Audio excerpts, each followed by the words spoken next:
I'm out here feeding my babies tonight,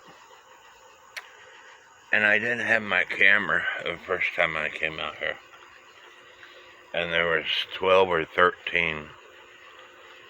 There was 6 babies. When I say baby, they're not babies anymore, but they're like that one.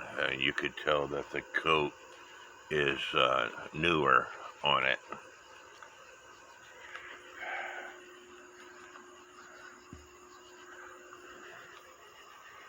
But she wants some peanut butter, so I gotta give her some. Come on, here it is.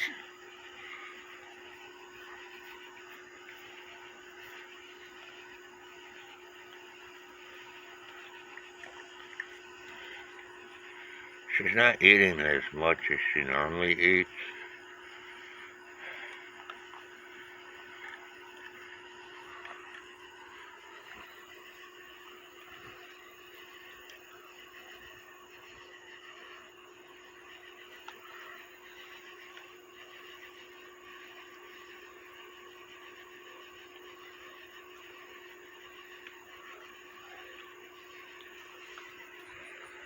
There's a baby right there. But, there's one underneath that truck also. But I tossed some peanut butter out to a couple of the babies. Talk about a treat. They loved it. They never had peanut butter before, but they loved it.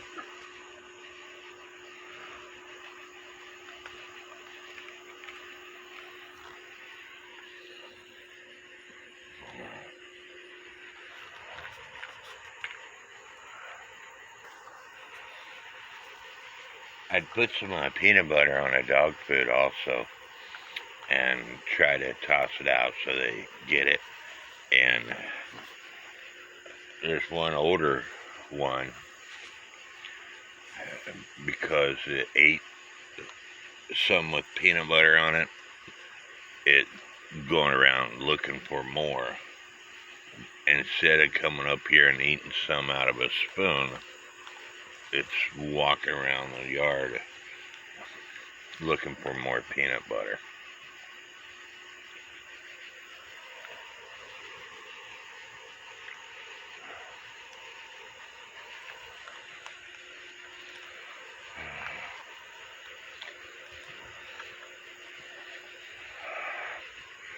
And I had a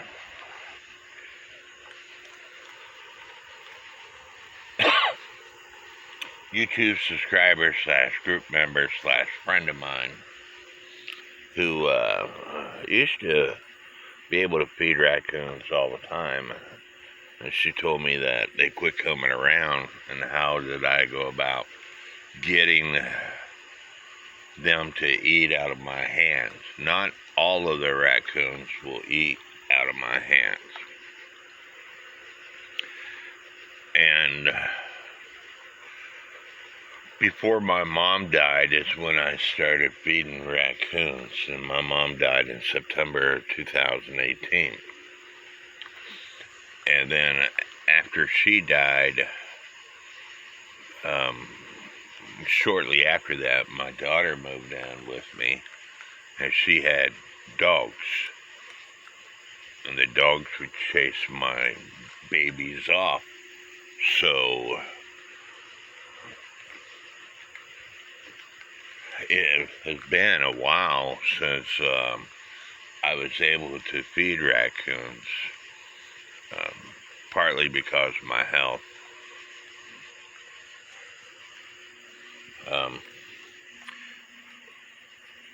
Last year, I wasn't here that much. But anyway, what you have to do every night, you just put food out, whether it's bread or dog food or whatever the heck you want to buy to put out. I choose dog food. It's cheap enough that, and it lasts long enough. And then before too long, see, there's some 2 young babies right there. Before too long, they will start coming to your house every night. And as far as feeding peanut butter, I used to buy bread at the bread store, and it was cheap enough, and I would make peanut butter sandwiches, and they love it. They love it more than dog food or anything else. But you can't hardly get bread at the bread store anymore. You go up there, the bread store opens at 9 a.m. You got to stand in line, and depending on the people before you, if you're not there some people get there at like 7:30 in the morning just to stand in line for the bread store to open. And one time I went up, and I was like the 6th or 7th person in line, and there was somebody behind me, and they only have so many shopping carts of bread. And if the people in front of you are buying one shopping cart worth of bread, then more than likely you're going to get bread. But a lot of times people in front of you will buy 2 and 3 shopping carts full of bread. And this is bread that is expired, and they're not supposed to sell it anymore, so they bring it to the bread store and use it for animal bread. Well, when I was going up there, the people knew that I loved Dave's bread, and I told them I want Dave's bread. I would stock a lot of it in my freezer, and that's what I ate. And there wasn't nothing wrong with it. As long as you keep it in your freezer and get a loaf out as you need it.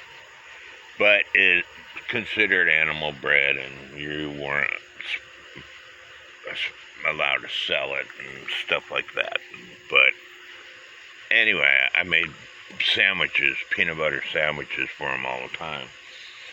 And there was a mom that brought her 5 babies to my house, and they were smaller than that. And I chased after one, and I caught one. And I put it in my house, put it in my bathtub. It was too small to get out of my bathtub. And it was only in my bathtub for maybe 5 minutes when I decided that I was going to let it go. So I let it go. And after that, it wasn't afraid of me. It would come up to me. It would. And that's, I believe, is the one. If you Google it,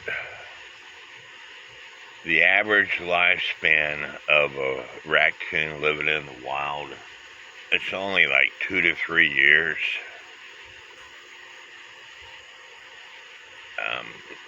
Known lifespan, the oldest raccoon on record is like 19 years. And so, back when I lived in Ohio, and I was a young kid, I worked on a dairy farm, and my neighbor was like a father to me. He treated me better than my own dad. I worked for him. He would take me raccoon hunting with him. He had dogs that he bought that would treat raccoons. And he would, and this was in the early 70s, he would sell the pelts for around $20, $25, something like that. And that was dang good money.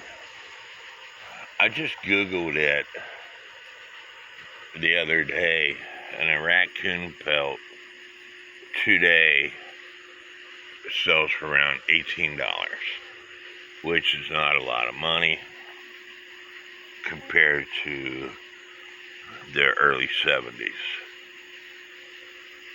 But anyway, we have 3, 6, about 8 or 9, 10 right now moving around. There's one underneath my deck that I'm sitting on because some dog food fell through the cracks as I was throwing it.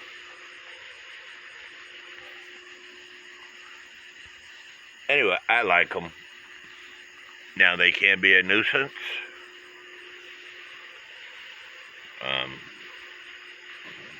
They're not to me. They bring me pleasure. I live alone. I hardly ever go anywhere. They're my babies. I feed them if I want to, and they're not going to say anything to me if I don't feed them.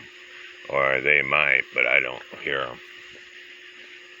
And so it's a win-win relationship for me, because, you know, they get used to coming to my property and eating. It helps. They don't have to forage. But if I'm not out here, then they will have to go somewhere else.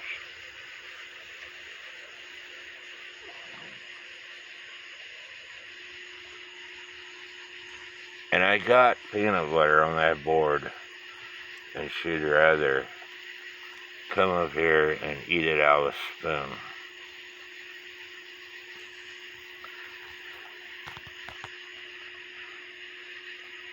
You see my white legs?